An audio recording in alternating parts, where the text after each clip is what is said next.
And it took me 2.5 years of partying and partying and partying to finally get myself kicked out. And it's so funny when I say finally get myself kicked out, like I knew that if I quit, I'd disappoint my family. I knew if I was kicked out, and I got kicked out for academic probation, that I'd have no choice but to go out in the real world and start like, making money and just be a part of the real world like I wanted.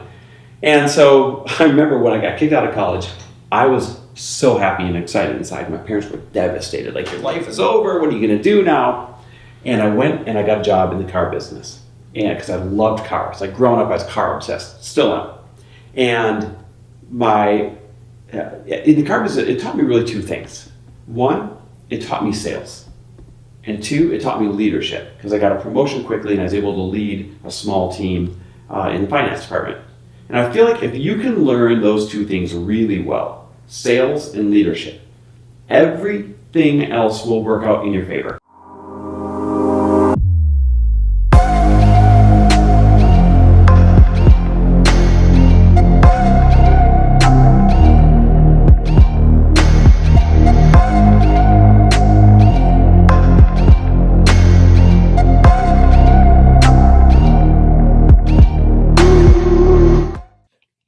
After like really learning some more about you, has been like I'm able to relate to you like a lot, like crazy. Like, what's your ethnic background, if you don't mind me asking? Plain old German. Nothing German? exciting yet. Okay, so basically the Mexican version is me doing exactly like what you did, and just like for the listeners that getting to know a little bit about you. You've also used to work in sales. Yeah.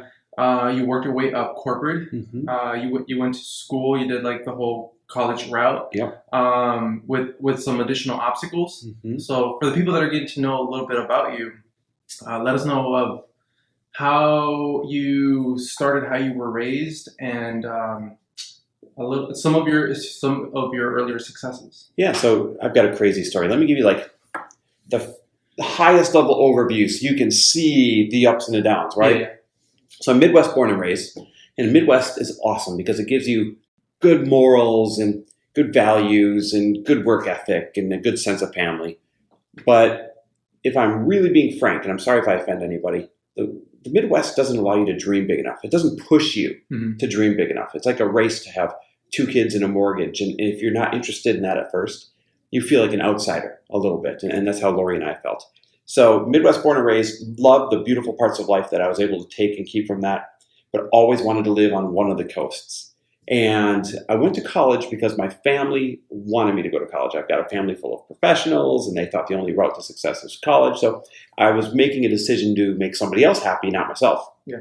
And I, reluctantly went to college, and it took me 2.5 years of partying and partying and partying to finally get myself kicked out. And it's so funny when I say finally get myself kicked out, like I knew that if I quit, I'd disappoint my family. I knew if I was kicked out, and I got kicked out for academic probation, that I'd have no choice but to go out in the real world and start like making money and just be a part of the real world like I wanted. And so I remember when I got kicked out of college, I was so happy and excited inside. My parents were devastated. Like, your life is over. What are you going to do now? And I went and I got a job in the car business. And because I loved cars. Like, growing up, I was car obsessed. Still am. And in the car business, it taught me really two things. One, it taught me sales. And two, it taught me leadership because I got a promotion quickly and I was able to lead a small team in the finance department. And I feel like if you can learn those two things really well, sales and leadership, everything else will work out in your favor. Of course, there's more stuff you have to learn along the way, but if those are the two things you can get good at, sales and leadership, you can write your ticket anywhere.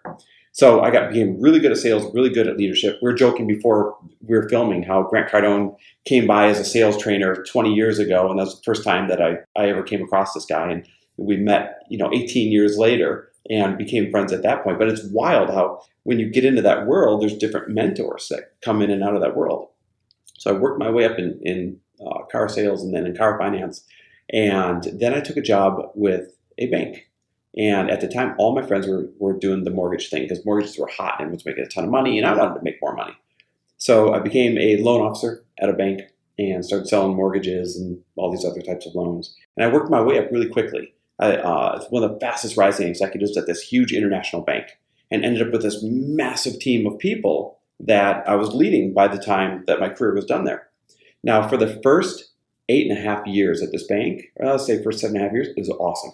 Positive atmosphere, teaching sales, tracking sales. Like, it was everything I loved about the car business, only bigger with bigger paychecks. And I thought it was going to last forever. So I was in my 20s. I was ignorant and arrogant and thought it would last forever. So what did I do? I used to joke, I wasn't spending this year's money. I'm actually spending next year's money, because every year I'd get a big raise and every year I'd get a big promotion. And then the recession hit and we lost everything. We had to start over. We sold our big house we just finished building, all of our cars, walked away from our investment properties. I mean, we really started from below zero in this tiny little apartment in Minneapolis, Minnesota at the time. And the crazy thing about that moment, when you're at your absolute lowest point, at least so far in life, when you're at your lowest point and you're stripped of your identity, it forces you to figure out what your real value is. So while it's a really crappy moment, it's also a beautiful moment that you look back on and realize how valuable it is. And that's what it did for me. I was stripped of my identity. At the time, my identity was, what was my title at work? And how quickly could I get the next title? How many people did I lead? How much money was I making? How fancy of stuff could I get in order to show people that I was, doing well? How good of a provider could I be for my wife? I had this badge, like, the better provider I am, the more valuable I am. But when you lose all of that, you got to look in the mirror and be like, all right, what do I really bring to the table? And I realized that what I really brought to the table, the reason why I was so successful in the car dealership and then in banking, is that I had the ability to make people think bigger and to make them take actions that got much bigger results than most people get out of human beings. And that's why I was always able to build teams that were extraordinary. So that also became the beginning of my wife. I don't know if you know much about Lori, but that became the beginning of Lori Harder, who everybody knows today. How did you guys meet? We met 16 years ago. We've been married 13 at a gym in Green Bay, Wisconsin. Oh, nice. Oh yeah, she wanted nothing to do with me when we met. But here's the good news. When you meet somebody in the gym, or really when you meet somebody doing something that is a passion of yours, at least you have that fundamental value in common, and you can build on that. So we met in a gym. And she was along for the ride, through the ups and then the down of losing everything. And then she had to reinvent or figure out who she wanted to be in life. So look at this low moment in life. I'm finding out what my real value is, and I'm stripped of this false identity I had. And it wasn't her fault, but she never had a career besides just move her to a new city every year, but go pick out a house, I'm getting on an airplane. And she had to say, wait, what do I want to do with my life? And that's when she became first the fitness star and now the self-development star, and then Lori Harder, everyone knows today. And so it was a really beautiful moment in our life when I look back. And we built her brand, and I built part of a mortgage bank, sold my little small portion of that, and came and we built a huge network marketing team. And then after that, we built my brand, and it's just been a wild ride ever since. So it turned out good. That's awesome. Like, the part that I'm saying that I relate to you a lot is a lot of like the beginnings and the middles. And what I mean by that is also, like, I also used to work in banking, but more in the retail side, like inside the banks, as a personal banker. Sure. And then I moved to a different corporate job, like as a market manager for an electronic company. Yeah. And then also, which one? Microsoft and Samsung Electronics. Okay. And I also had, like, because I know that for you it was more like the economy that basically brought you down, right? It was your spending habits, right? Yes, I want to stop you there, just for all the listeners. Okay. Here's what's wrong with most people. They'll say, the recession happened to me. My job closing happened to me. This happened to me. Bullshit. What happened to me was I didn't bother to save any of that money. So that when a dark time came, I was able to get through with it. What happened to me was my ego was out of hand. What happened to me was I made poor decisions, right? So good economy, bad economy, there's always people thriving. So nothing happens to you. You happen to yourself. And it's when you take that 100% ownership of the outcome, it's as scary and sometimes as frustrating as it is empowering.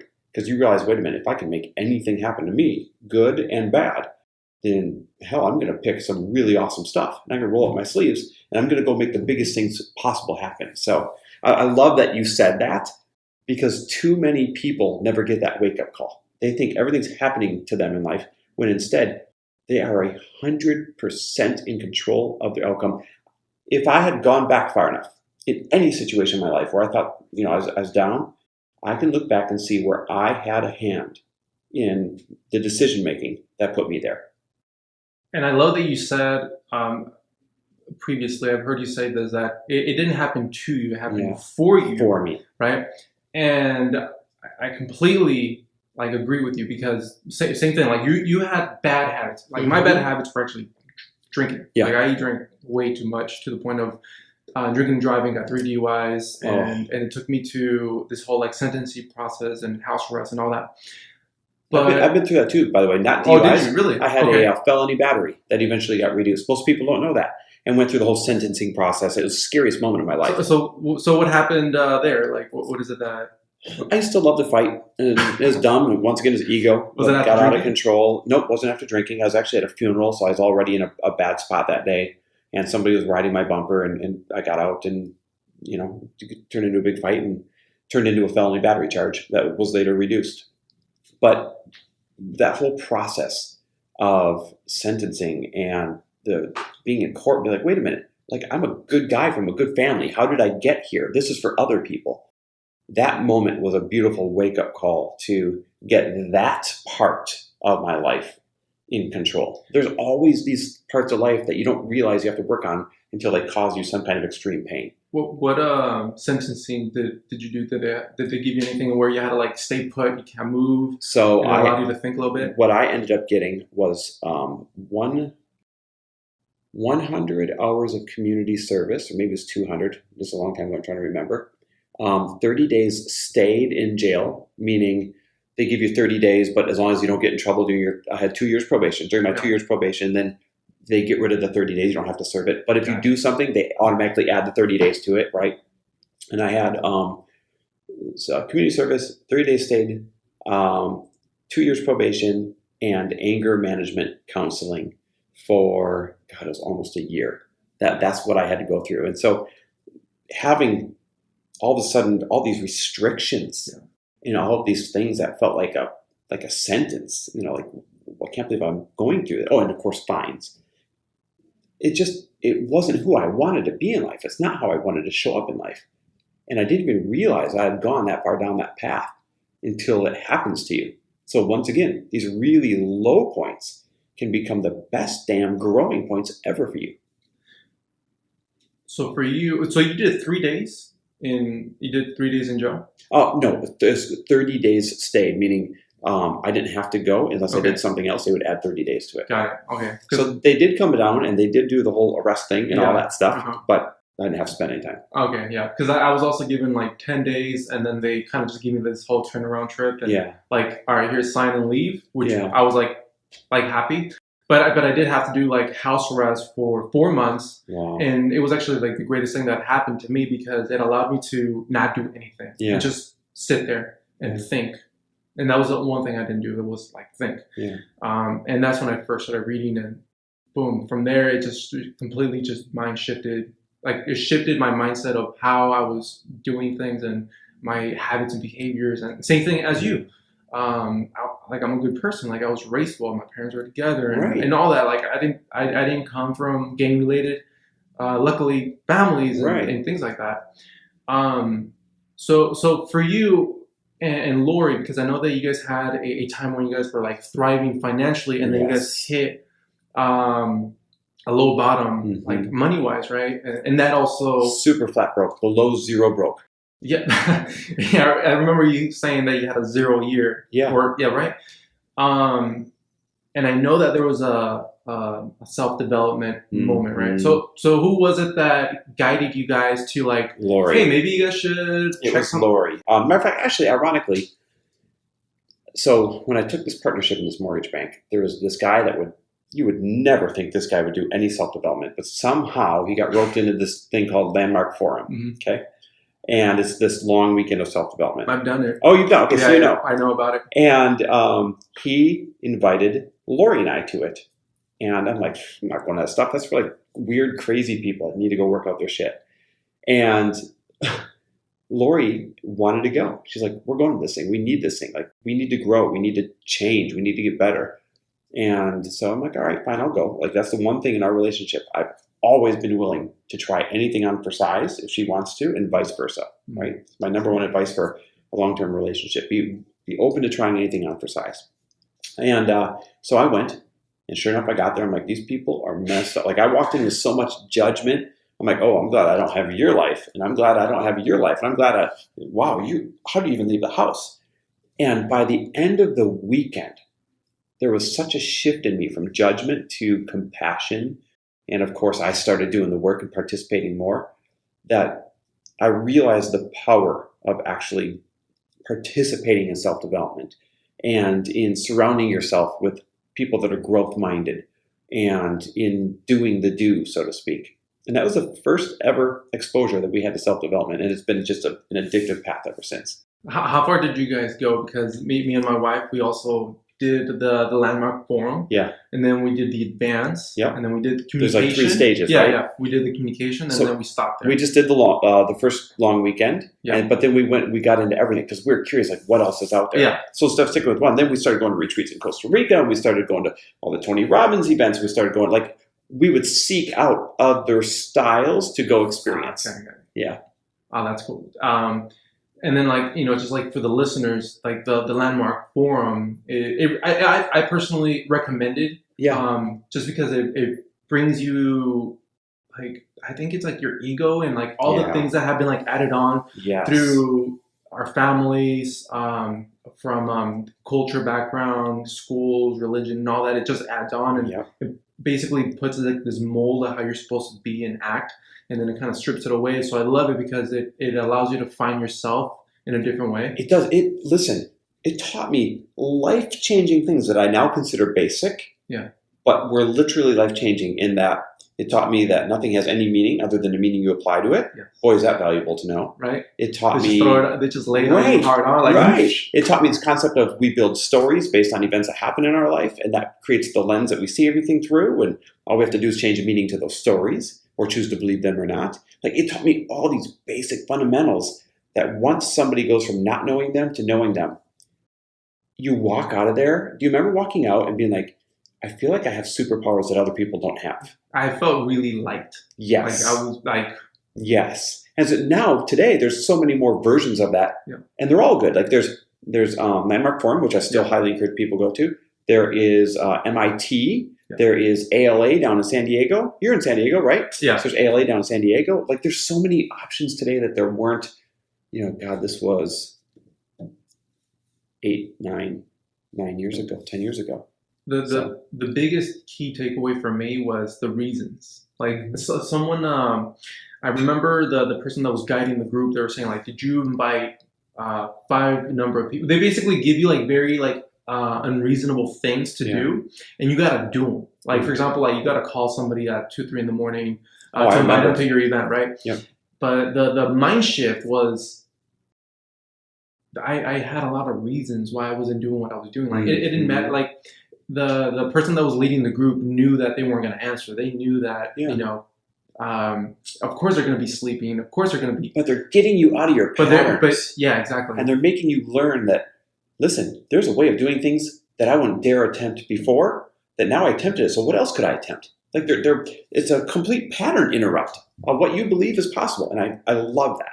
Yeah, that was awesome. And then I know that you also did, in this development stage, was 30 days, reading 30 books in 30 days, right? Yes. So my question was, like, I mean, first of all, people, like, that's like a whole different topic, like, just mind blowing. But, like, how did you line up 30 books? Like, how did you know, okay, I'm going to read this book and then that book and then the next book? Did you ask, like, so hey, I think I have to tell the whole story, and I'll keep it short, okay, to put context around it.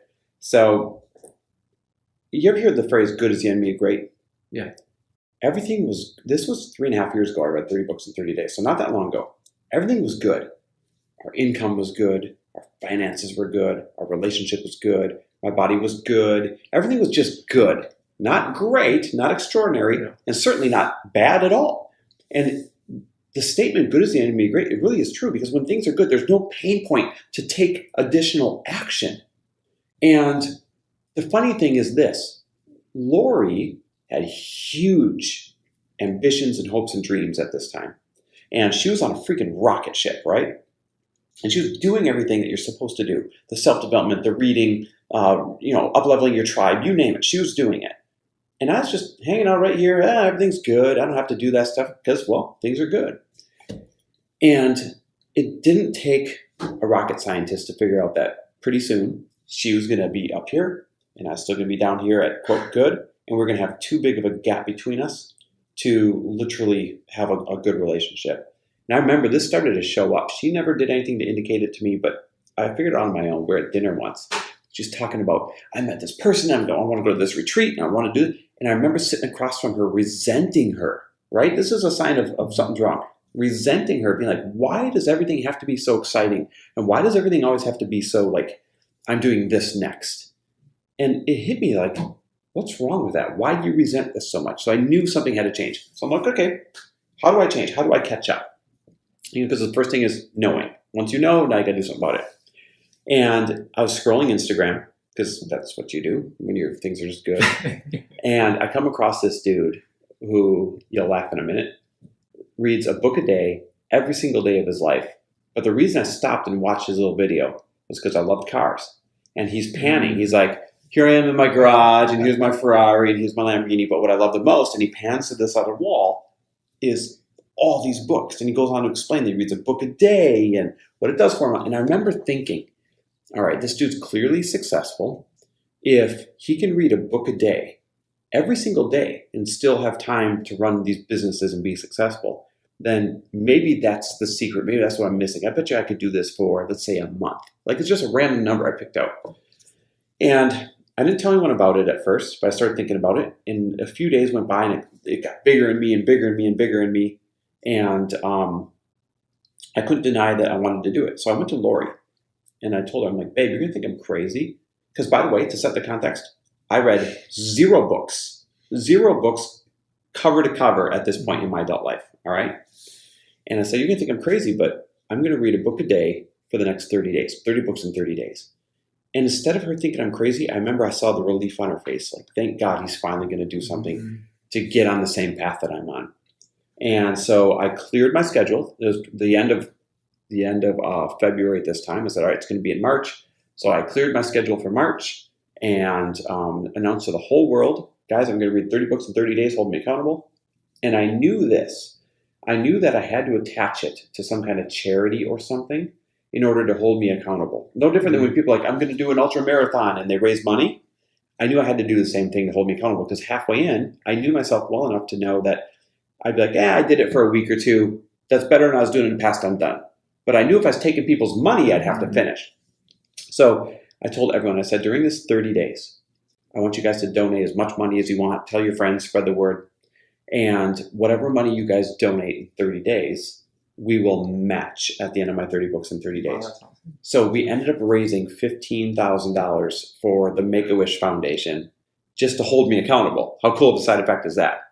And sure enough, I was able to read 30 books in 30 days, and I learned so many freaking lessons that I did not expect to learn. Not from the knowledge that was in the books, that was the least of it, but lessons about my habits and how much time I was wasting, and how much I loved reading and what it did for me, and just literally one of those life-changing months that put me on an entirely new level. By the way, the person, obviously, it was Ty Lopez I saw with it here in my garage video, and I know him now. So it's so funny how those things come full circle. And so how did you line up those set of books? Like, because I know that there's plenty of books. Yeah. And good thing it wasn't Harry Potter books. Yeah, right. So here was my criteria. Number one, it had to improve me in some way. That was it. So whether it was spiritual, whether it was 7 steps of this, whether it was a biography, whatever, it just had to improve me in some way. Number two, it had to be less than 300 pages so I could actually finish it in a day. And number three, it had to show up. Like, I didn't want to be attached to an agenda. So we had tons of books around the house because Lori was an avid reader, and everybody had always been recommending books to me, like, you got to read this, you got to read that. So I had no shortage of books, and I picked out about 10 books that I was going to start with. The first one was Tuesdays with Maury, because a friend had been saying, you got to read this. And so I picked out about 10 books, knowing the rest would show up. And you wouldn't believe how many people sent books to the house, dropped books off, gave recommendations. Oh, yeah. And so whatever I was in the mood for the next day, I'd go up, I'd look at all the books, and I'd pick that one. And as long as it met the criteria, it'd improve me and be less than 300 pages. And that's how I chose the 30 books. A lot of people, they're like, was it a system? Did you map it all? I'm like, no. I woke up, I'm like, what do I feel like reading? That sucks, that sucks, that sucks. Oh, that one looks cool. And I'd grab it. That is cool. Yeah. That's when you know you have good friends. Yeah, for sure. When they're sending you books. Oh, listen, my social media tribe showed up big time. If I had to estimate, there's no shortage of 50 books that showed up at the house. Wow. Isn't that crazy? Yeah, that's crazy. So what were your? I know you probably had so many key takeaways. Mm-hmm. What were your 3 key takeaways that basically just shifted how you live your life? So 2 little ones that have really helped me be successful, and then one that's changed the game for everything. One, I realized how much time I was wasting. Like, I thought the hardest part of reading 30 books in 30 days was going to be finding the time. No. As soon as I stopped scrolling on social media, and as soon as I stopped doing little things that were time wasters, I had no problem getting through these books. It typically take me about 8 to 9 hours of reading. Some were shorter, some were a little bit longer in a day. And I realized how much other time I still had for stuff. Still got my workouts in. I still got other stuff. So I didn't have to give up as much as I thought because I was wasting time on so many little areas that I cleaned up when I did this. So I became more efficient, number 1. Number 2, I took away the habit of reading and the love of learning. I fell in love with learning. Now I crave learning. Documentaries, books, experiences, you name it. Now I crave learning. And number 3, most importantly, this is a funny story. I was halfway in, about 15 books in, and I remember looking over at Lori. We were in bed as I was finishing a book. I'm like, babe, you're not going to believe this. And remember how I picked the books. No agenda. They just had to improve me. Babe, you're not going to believe this, but 15 books in, and so far, no matter what the book's agenda is, it has clearly painted the picture that giving is the common thread through all these books. And so then I kind of looked for it in the second 15 books. And sure enough, 30 out of 30 books, regardless of what their agenda was, had a strong, not like a half-ass I can kind of make it fit, but a strong thread of generosity or giving is the secret to everything you want. And think about it, it's so true. Like giving, you want a better body? Give more to it. You want a better relationship? Give more to it. You want better finances? Give more to it. You want a better career or your company take off? Give more to it. Giving is the secret to everything that you want. And that was one of the seeds that started my podcast and my brand today. It finally made sense to me why I love generosity and giving so much. Is it truly is the secret to anything you're trying to accomplish. Yeah, and you have an amazing podcast. Was that the birth of your podcast, or was there a different story? No, I know that subconsciously that's what started spinning in my head, but it didn't go from giving is the secret to everything to I know, I'll do a podcast about it.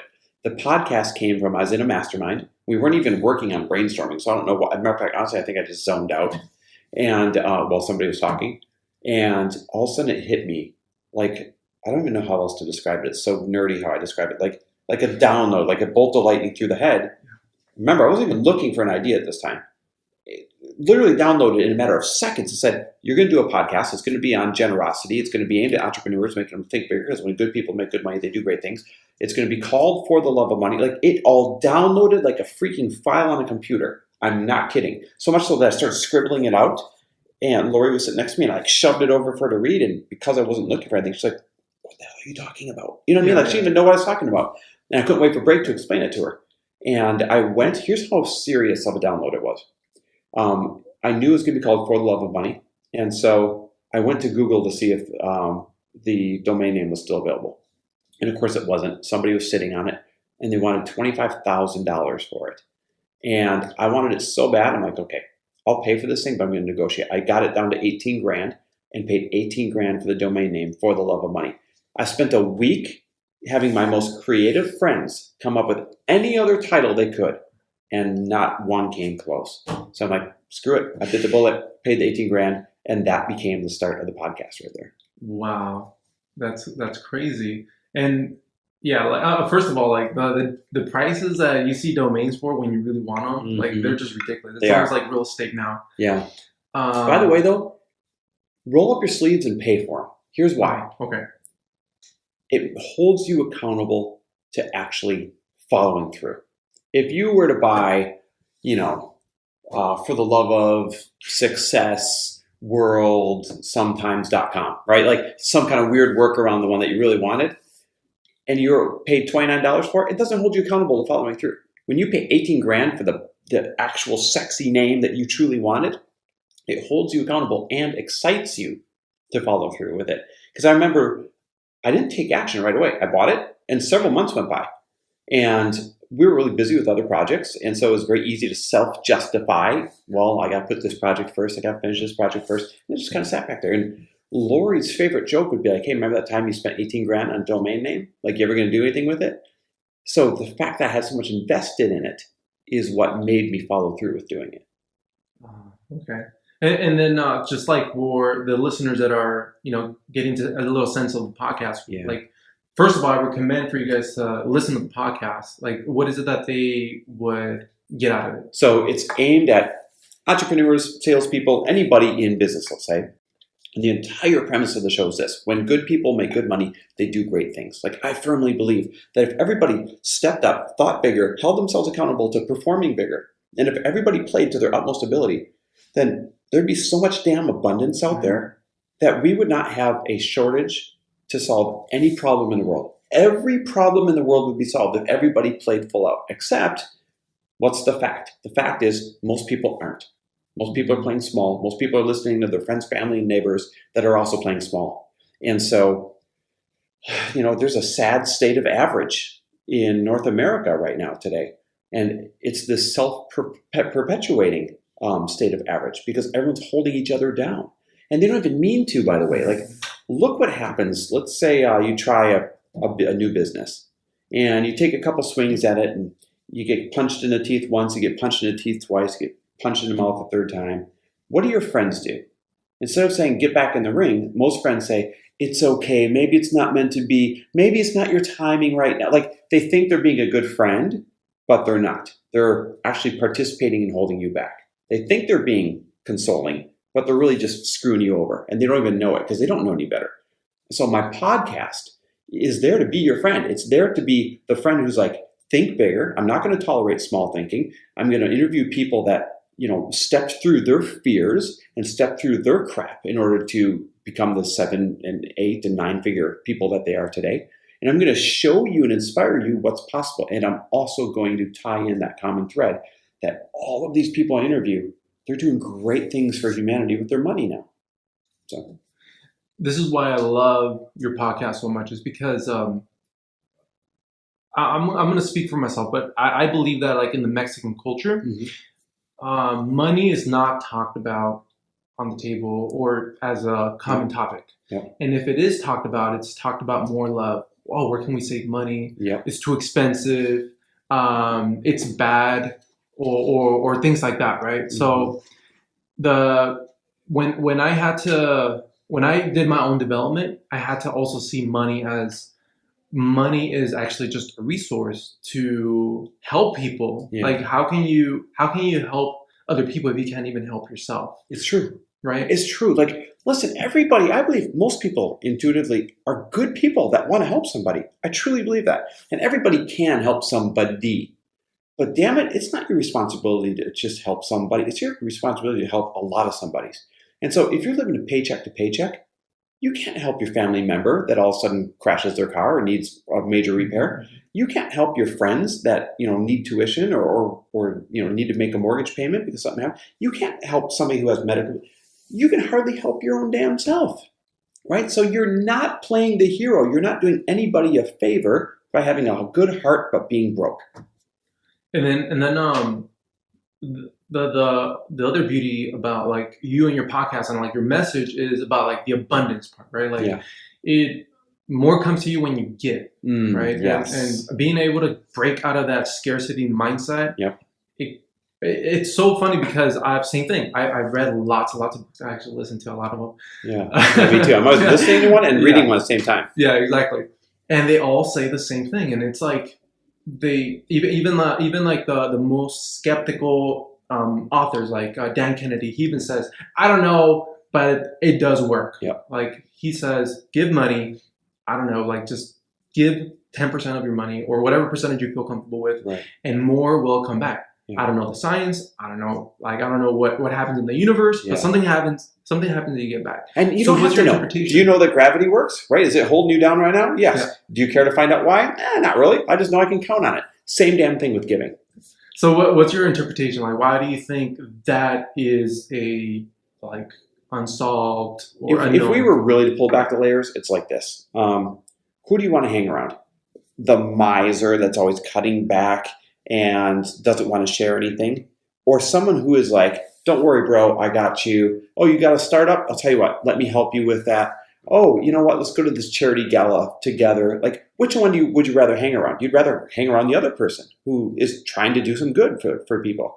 And now here's what happens. Because people want to hang around you when you're that person, you now have a tribe of people there to support you and help your dreams come true because you've helped them. So it's nothing more than this equal energy exchange. Mm-hmm. If I give you money, one day later, you might give me expertise. It doesn't have to be money for money. Mm-hmm. It's just an equal energy exchange. And everybody wants to help the person who is generous in some way, generous with their time, generous with their love, generous with their advice, generous with their money. People want to help generous people. People really don't want to help the miser who they think they're never going to get anything back from. Yeah, I actually have had some personal experiences where I remember, I think it was Rich Dad Poor Dad. He talks about having a charity account. Yeah. And I did it. I just allocated, I think it was started off as like 5%, 10%. And then it's funny because it just sat there. I was like, there was money in it and I knew I couldn't touch it and it wasn't going to be for me. It was going to be to give away. So one day I just took out $100 all in fives, and I used to work in the LA area, and there's a lot of people in the streets like always asking for money.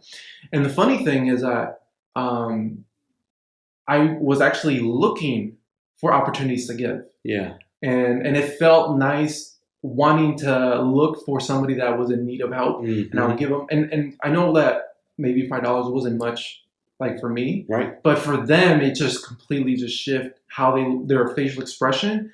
And yeah, it gave me like a sense of like, oh, that felt nice. Yes. But it was more of like looking for the opportunity to give, right, than to always be so like, oh, damn, hopefully they don't ask me for money. Like I don't have anything to give. And I love that you did that. More people need to do that. And I'll tell you what, let's take that a step further. More people need to do that. And they need to talk about it. You know what I can't stand? This notion of you're supposed to give in the dark and keep it to yourself, and it's not worth anything if you talk about it.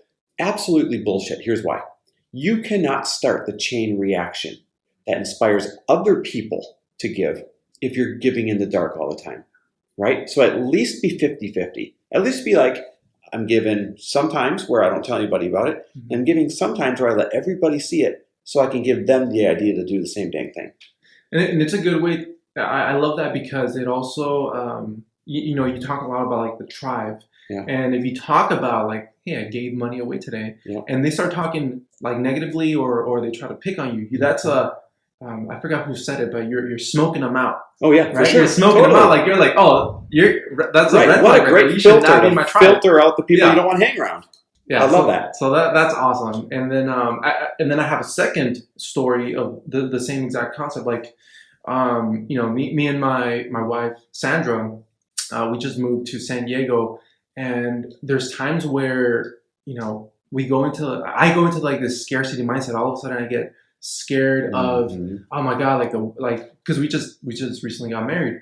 And the wedding was just stacking up, and it got expensive, and we were doing international stuff, and it's still not done. We're actually still doing some more like planning for the people that did not go to the international one. And all of a sudden I go into this scarcity, like oh my god, but we don't have enough, and like this is coming up, that's coming up, and then all of a sudden I say I gotta give money. Yeah. And it's so crazy. Like as soon as I take out 10% of whatever was given to me or I've earned, I all of a sudden it just gets rid of it. Like this whole mindset shift just gets rid of it. I don't know if it's like hormonal thing or what it is. Subconsciously, you're telling yourself, I still have abundance. And of course, what you focus on grows, right? So when you're like, oh my God, I'm tired of all the bills, everything's going the wrong way, and you start to hoard your money, you're actually telling yourself and the universe that, oh my God, I have no extra money. Yeah. So when you find yourself in that situation, I love what you did. Give when you wouldn't normally give, because now you're signaling the opposite. Hey, I still have abundance. I don't care if it's $1 or $5 or $100, doesn't matter. I still have extra to give. And when you have extra, you attract extra. When you got nothing, you attract nothing. Yeah, I completely agree with you. So let's talk about like your tribe, right? Like because and then like for the listeners, like because I've heard two versions of the tribe. Like one, people define it as if you're an influencer, you have people that you're helping and you're giving them the example of maybe health habits, financial habits, spirituality. Yeah. And then the way you guys define the tribe, you talk about like your direct connection of what you guys are growing as like as a purpose, right? So when it comes to having a tribe, like who is in and who gets exiled? I love this. You know what I believe? I believe that your tribe is just like your like a dartboard bullseye, right? So there's all the rings around it. Yeah. So there's the inner ring, and then there's the next ring, and there's the next ring, and there's the next ring. And your inner ring are those 4, 5, 6 people that have the most influence on you. They're the closest to you. The next ring might be friends you occasionally see, business partners you occasionally see, and they still have a lot of influence on you, but not as much as this inner one. And you got the next ring, which might be all your social media friends, and you interact with them, and because you follow positive people, you're positive, therefore yourself, that ring of tribe. And then there's the outer one, which is acquaintances, people you pass on a regular basis, and they have little to no effect on you, but they're still a part of your daily tribe. That's how I view your tribe. So what's the most important thing that you can do? Protect that inner circle like nothing else. Like that is what you are most protective of. And then that next ring, you have to be wildly protective of that next ring as well. Because when you can get those two circles of influence totally on the same page as where you want to go, that's when you're going to totally thrive. It really is. Because they're going to affect how big you think. They're going to affect your levels of fear or what you're afraid of. They're going to affect what you think is possible. They're going to affect your habits based on what their habits are. They're going to affect the way that you view and love other people. Like they control everything subconsciously in you. And so you need to be just so damn protective of those first 2 tiers of tribe. Yeah, it's so true. And I've heard you say this too, that sometimes the worst enemies are the people that are not doing it intentionally. Yeah. Right? They don't know any better. So it's almost like the Trojan horse because they're in there, but they're causing harm. And the worst thing is sometimes it's your family. Yeah. Right. So how would you exile the family member or how would you handle that? Well, you don't. You tilt the scales in your favor of who has the most influence on you. So let's use family. Let's say you love your mom and dad and, we're grown-ass adults, so they don't live with us anymore.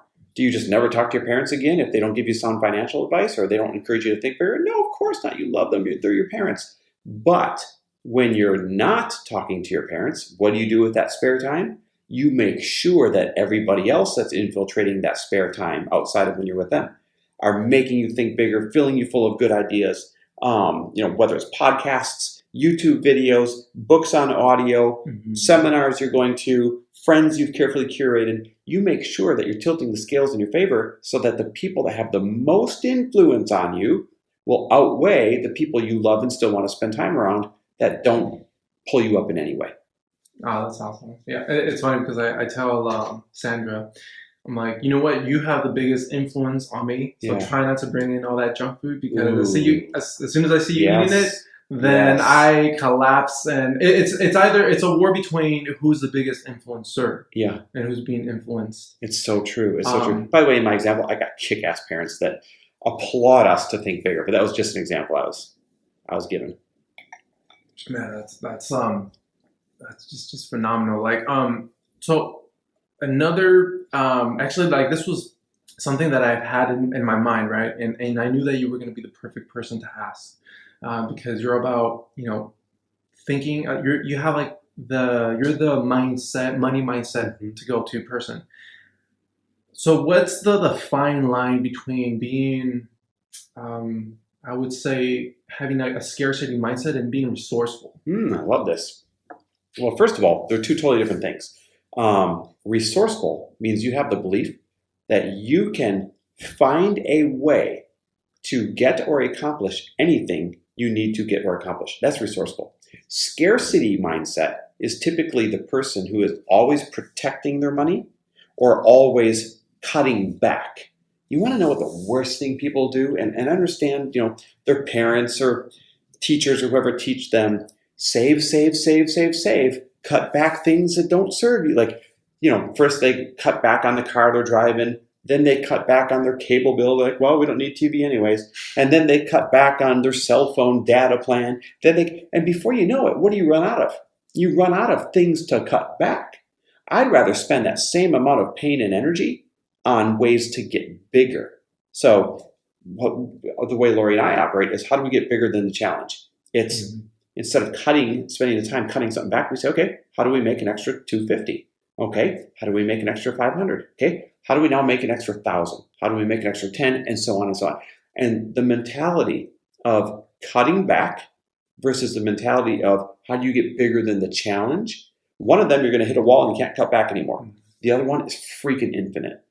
Oh man, another thing that I've heard you talk about, and I absolutely loved, was that's actually the best way to network, is going to places where people are giving. Yeah. And that kind of was a relief to me, because I knew that I have friends and they say, well, you gotta go golfing. I'm like, I hate golfing. I don't see myself golfing. If anything, let's meet at the gym. Let's go work out there and we'll build a bond there. Yeah.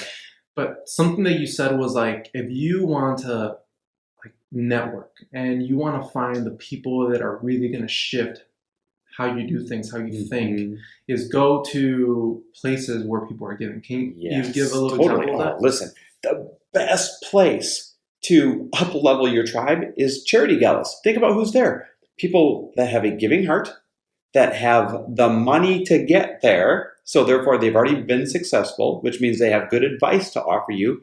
Like, charity galas are seriously the best place to go and mix and mingle with people that are going to lift you up and be a positive mentor in you. Other areas are, don't just go to like Tony Robbins or any of those types of events, but go and sit up front as close as you can. Listen, if you can barely afford the back ticket, just get there. I understand that. But if you can, splurge when you wouldn't normally splurge and put your ass right up front, because you know who's up front in those $3,000 seats? Other like-minded, ambitious business people that were able to scrape up $3,000 a seat. And so your networking in front is exponentially more valuable than your networking in back. It's all valuable, but it's exponentially more valuable the closer to the front that you can get. Same thing goes for where you sit in an airplane. Same thing goes for where you sit in, where you dine, where you stay in hotels. People go wrong, man. It goes back to this cutting back mentality. I'm going to get a coach seat every single time. How many wealthy people are you going to meet sitting in the back of the damn airplane by the toilet? Freaking nobody, right? Who are you going to meet up in first class? You're going to meet other people that are probably traveling for business, that have the money to sit there, that now you're sitting next to them for 3 hours and you get to have a conversation and talk about what you're doing and form a relationship, pick their brain, like you name it. I'm telling you, up level where you're hanging out, up level the seats you're sitting in. It's where everybody is that you want to network with. What has been like your favorite experience with that? So here's a good one. I was on an airplane sitting in first class. I was flying to Vegas. The only two people in first class for some reason was myself and this other guy. No other seats were filled. And so I looked over at him and I could tell he was somebody, because when he got on, all the pilots wanted a picture with him and the flight attendants wanted a picture and all that stuff. And so I sat down and I'm like, okay, how do I start a conversation with this guy? And he had crazy ass cool shoes on. So I'm like, those are amazing shoes. Where'd you get those? I love shoes. And I do. Always be authentic. And he started telling me the story behind his shoes, and then we started chatting. He asked about me. By the end of that 1 hour flight, we were exchanging information. We thoroughly enjoyed each other. And he turned out to be the president of Virgin Entertainment. Hence, we were on a Virgin flight, right? And Lori's book wasn't out yet. And he said, I'll tell you what, normally you would never be able to get a hold of me in your life. But I would love to see if there's anything I can do to help you guys out with Lori's book. Maybe it's a celebrity I can connect it to. Maybe it's a publisher, whatever. Like, we didn't even have a publisher yet at this point. And I'm like, that would be incredible. And he went on to help us significantly opening doors for Lori's book. So the whole point is that would not have happened if I sat and coached. That's just awesome. Yeah. Just talking about Lori, right? Like, you guys have been together for 14 years? Together 16 years, 16 married years? 13 in about 3 weeks. Awesome. The reason why I'm bringing her up is because, obviously you guys are a great example of a thriving entrepreneur couple, a power couple, right? I just recently got married. Actually, so I just came from Italy, right? Yeah. We were there for 2 weeks. Was that your honeymoon? That we got married there. Awesome. And we started our honeymoon there. Congrats, man. Yeah. That's cool. Thank you. So what is like your advice for someone like me that just got married to have like a successful and awesome? So I'm 30. Okay. So relationship. When you're 21 versus 25, you're two entirely different people. When you're 25 versus 30, you become a different person. When you are 30 versus 40, you become a different, you change who you are so much, and you're supposed to be growing. But you change so much, you might as well have different names, for crying out loud. I'm not kidding. And so because you're changing so much, you're not the person that she first fell in love with way back when. Mm-hmm. And so the two of you need to agree that you are going to make a choice to grow together. Mm. So you're always growing. You're either going to grow apart or make an effort to grow together. That's number one. Number two, it goes back to what I said earlier. You must agree that you're always going to try each other's ideas on for size without judgment. If it's not a fit, no problem. There's no promise that I'm going to like everything that she brings up and vice versa. But the promise is that we will always try it on for size to see if it's a fit. And more often than not, it surprises me. Number three, if you're an entrepreneurial couple working together, or even if you have separate things going on and you're both busy and ambitious, you need to make your relationship as much of a priority as you do your business. And here's where people go wrong. First, they build this relationship, they make it great, they make it awesome, but what do? They're like, all right, good, that's on autopilot, I got that where I wanted, now I'm going to go crush my business. And they wake up one day and they're like, what happened to my relationship? And it's because you did not make the relationship as much of a priority as you made the business. It wasn't intentional, it happened on accident, but it happened. And that's when you wake up in a really bad position. So Lori and I have built in really cool things to make sure that we stay as much of a romantic couple as we do business people. And we have our non-negotiable protected time in the morning. Nobody can get a hold of us except for friends and family before 10:59 a.m. That's where we wake up, read our books together, have our coffee together, walk the dog, go to the gym, do all the things that make us awesome versions of ourselves before other people get to chip away at that. We have our non-negotiable evening dog walks. So we wake up every single day, rain or shine, tired or not, hate each other or not, it's non-negotiable. And we wake up, I'm like, babe, what time you done today? She'll say 6:30. She'll ask me, I'll say, 7. So we'll say, okay, dog walk is at 7:15. That's how intentional we are about it. And we go 3 miles or more. It takes us an hour at least. And during that time is when we go from business partners to lovers again. And sometimes, because it's a physical change of state, you've created this barrier to create change. Otherwise, if you stay in the same house where you just argued all day over budget and marketing plans and all that stuff, nothing's going to change. The energy is not going to change, right? So you got to have this physical barrier where you leave and you change your state, you change your surroundings, you change everything in order to become different people back again. And so it's a staple of our relationship. And we always joke that walking has literally saved our marriage. It truly has. I love that so much. That's so good advice. And, in just going back to the landmark, actually, we were at a stage, me and her, we did landmark about 3 years ago. And we were at that verge about breaking up. Yeah. And after going through that, we basically put down our egos and we saw each other who we were. And that actually got us together again. But some other things that we have applied that has helped us has been, these are some recent ones too. One of them is a technology curfew, because like normally by 7 p.m. we want to stop watching Netflix and be on our phones and actually spend time together, and get to actually talk. And I know what you mean by like you're just in this like zone of like I'm working, and you need to start cooling down and start talking and actually have like a human interaction. And a lot of these have been taken away, and the one that I think I'm gonna steal from you and Lori is gonna be the walks. Because we have to dog ourselves.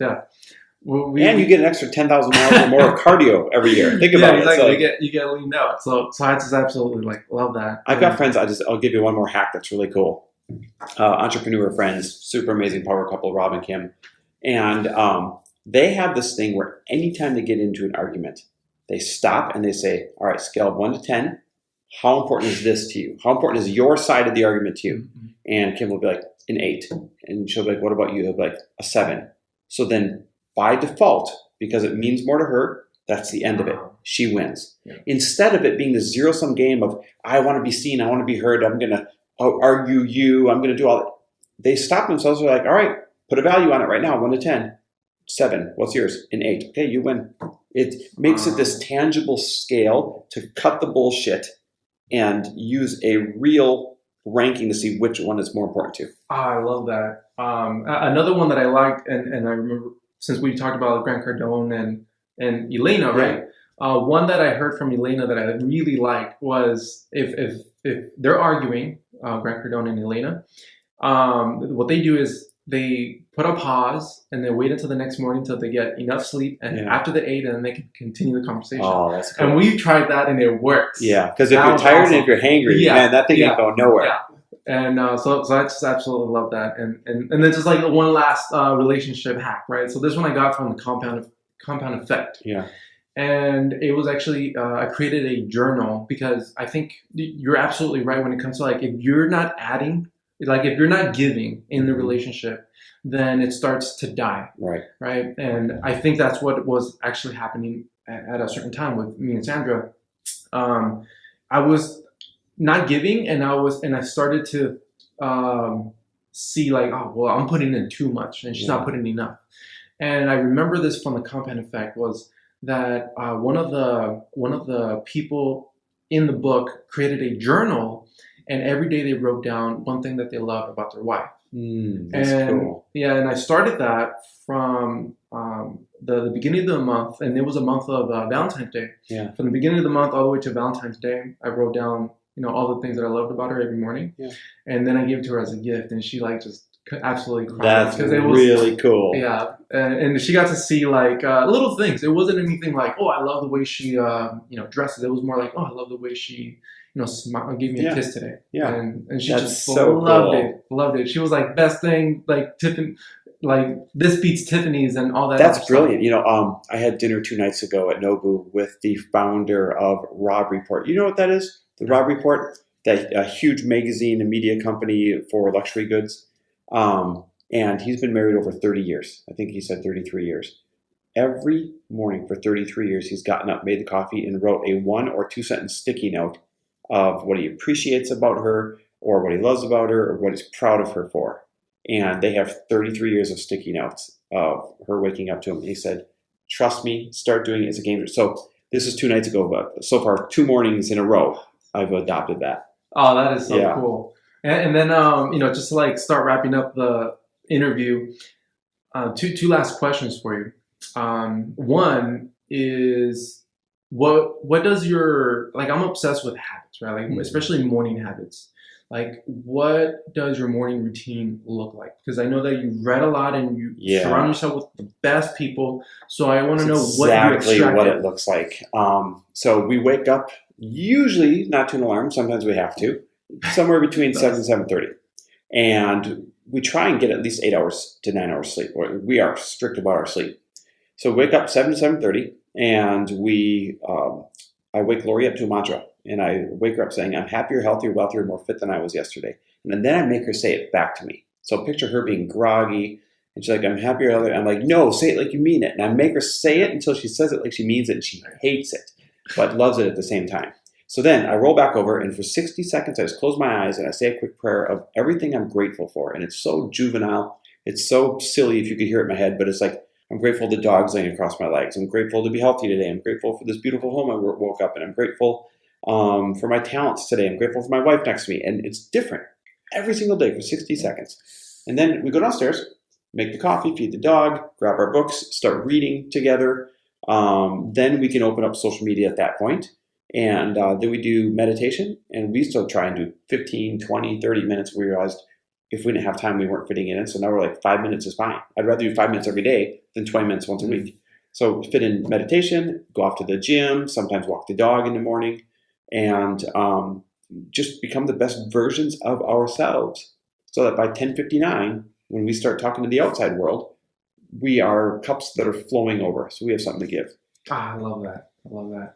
I love the mantra one. And you're absolutely right on the way you start your day, like the first 45 seconds, right? Yeah. Like how you start the tone, Yeah. it creates like this ripple effect or more like the domino effect, right? Like it sets momentum in the right direction. Well, you know what you're doing is sort of allowing whatever to fall into your lap and therefore fall into your mind. Yeah. You are choosing the thoughts you're going to have for the first 90 seconds. Matter of fact, for the first whatever, if you're going to read right after that.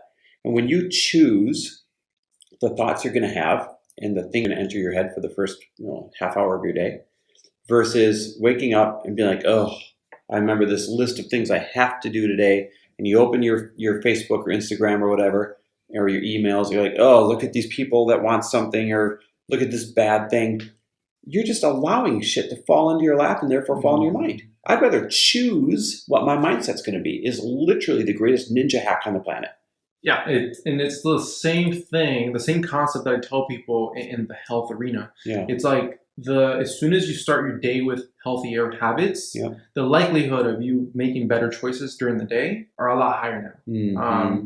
And again, it's about like setting that momentum, getting that first domino knocked out. Yeah. Because now, like you said, you're choosing to make choices for yourself that are gonna make you feel better and get that hit of dopamine, like, oh, I did something good for myself, Yeah. right? Yeah. So that's awesome. And then since you are a perfect example of working on yourself and making yourself better and always seeking knowledge that's going to help you so that you can help the greater good.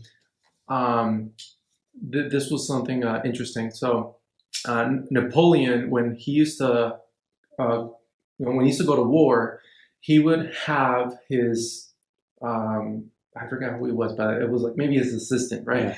Yeah. Set a traveler's library, and I call it the mastery collection. So it was like a set of books that he would take with him. Wow. So like for you, what are like those books that if you were to leave to an island and not come back for the next 5 years, what would be those must books that you have to take with you? Easy. Biographies. I learn the most from biographies. I get the most courage from biographies. I get the most new ideas from and they unfold like dramas, right? They're awesome. So instead of like 7 steps of this or the 5 ways of that, I hate that stuff. I love learning from somebody else's journey. Navigated through them and what they were thinking through them. And oh man, I'm telling you, life hacks is reading other people's biographies. So it would be the new Elon Musk book. It would be Delivering Happiness by Tony Hsieh, Zappos. It would be Losing My Virginity by Richard Branson. It'd be Total Recall by Arnold Schwarzenegger. It would be, I forget, the Amazon, Jeff Bezos, The Everything Store. Yeah, it would be all those kind of books. Oh, I love that, man. Yeah, absolutely. Yeah, I completely agree with you. And then especially if you're driving, especially if you're in the LA area, like I was, that's actually how I got to learn so much is by listening to autobiographies. And you're right, they unfold like stories and they just like blow your mind.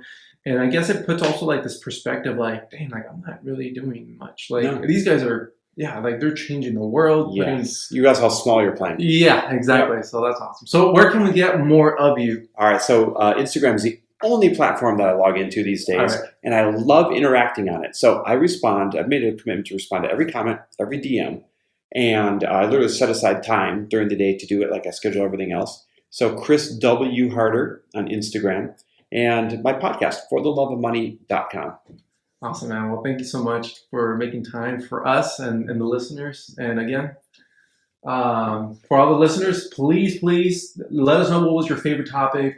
What are some questions that we could go deeper in, and maybe, just maybe, schedule a future interview. And also make sure to review us so that we could rank up and help more people.